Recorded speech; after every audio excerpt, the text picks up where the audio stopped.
तो इस वीडियो में हम जो डिफरेंस देखने जा रहे हैं वो front end back and versus full stack development है कि इन तीनों में फ़र्क क्या होता है। When it comes to web development, there are three main categories: front end, back end, and full stack. Each plays a crucial role in building and maintaining website and web application. हमारे पास तीन main categories होती हैं जो web development या web application या websites वगैरह। इसके अंदर तीन जो मेन कैटेगरीज होती हैं वो है front and, back and and full stack. तो फर्स्ट ऑफ ऑल हम इनको ब्रेक डाउन करते हैं कि फ्रंट एंड क्या होता है। तो फ्रंट फ्रंट एंड के लिए हम देखते हैं front end focus on user see and interact with directly in web application.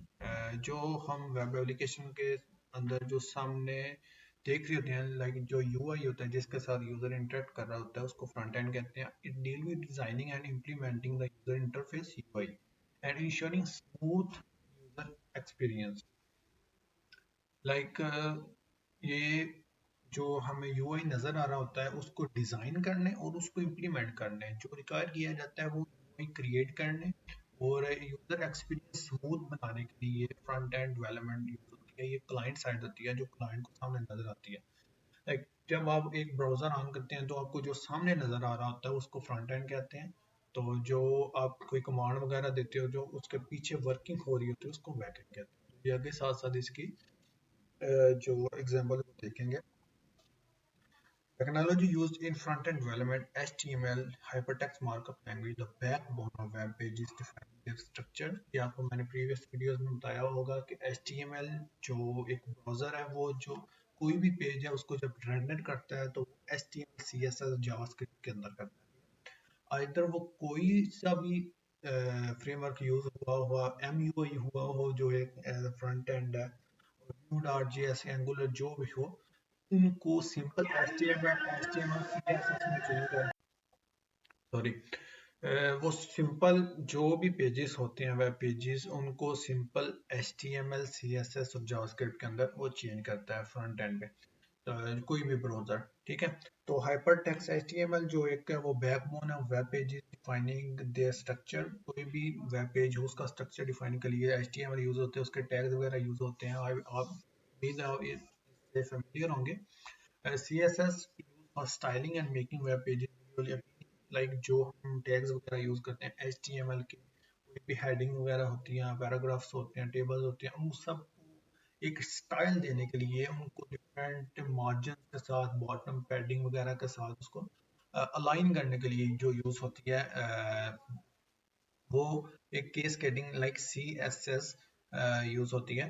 और JavaScript enable interactive elements such as animation, dynamic form and API call. जो बैकएंड के अंदर जो फॉर्म होना होता है as JavaScript as a front end के ऊपर जो इंटरेक्शन लोगों की बनाने के लिए भी यूज होती है, लाइक एनिमेशन वगैरह। कोई भी चीज आपको HTML का टैग है उसको एक एनिमेशन के थ्रू आप वेबसाइट या वेब पेजेस के ऊपर लगाते हैं तो उसके लिए जावास्क्रिप्ट यूज होती है। बैकएंड पे dynamic forms, like dynamic forms के जो आप इनपुट देते हो उससे डाटा लेकर वो नीचे टेबल में शो कर देता है। ये डायनामिक फॉर्म्स बनाने या एपीआई कॉल करने के लिए, एपीआई कॉल लाइक जो भी पीछे आप डाटा एंटर करते हैं उसके यहाँ पर जो एक जेसन की फॉर्म में एपीआई कॉल करता है JavaScript. JavaScript as a front end और बैक एंड दोनों की तरफ बिहेव करता है।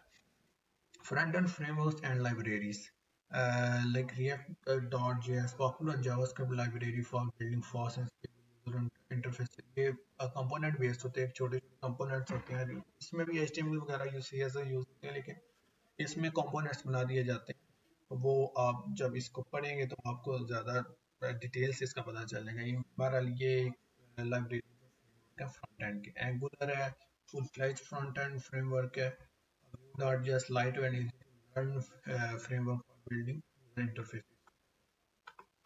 और जो इसके प्री प्रोसेसर एंड टूल्स हैं sauce, CSS advance, CSS pre processing for better styling, advance CSS bootstrap and Tailwind जो इसी के CSS के आगे फ्रेमवर्क्स हैं। Popular CSS framework for responsive design, मतलब पहले तो हमें सिंपल अगर HTML CSS यूज करते हैं तो हमें उसके अंदर मीडिया क्यूरीज वगैरह यूज करनी पड़ती थी कि हम एक वेब पेज को रिस्पॉन्सिव कैसे करें। लाइक जब उसका साइज छोटा हो तो वो ऑटोमेटिकली किस तरह एडजस्ट करें, तो उसके लिए मीडिया की लेकिन अब बूटस्ट्रैप भी एक प्री डिफाइंड उसकी क्लासेस हैं, टेल विंड मतलब एक ही लाइन के अंदर हम पूरे टैग की रिस्पॉन्सिवनेस भी कर सकते हैं।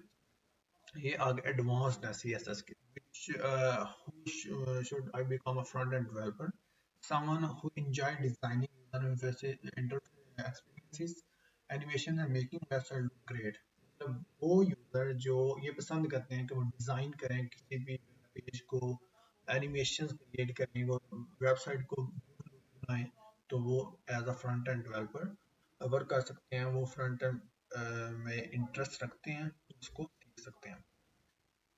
आगे आगे नेक्स्ट जो बैकएंड है, बैकएंड के अंदर कौन से server side backend development responsible for handling logic, जो हम लॉजिक क्रिएट करते हैं, if else using conditional statement, database interaction and server side operation of web application, ensure that front end can function properly by providing data and handling requests। जो हम front end से data send करते हैं, like एक form है, form के अंदर अब हम रिक्वायर करते हैं कि डाटा एंटर हो यूजर का, वो यूजर का डाटा एंटर हो, तो एज बैकएंड उस डाटा को लेके एक डेटाबेस के अंदर स्टोर कर लेता है या उसकी एक एपी बना देता है।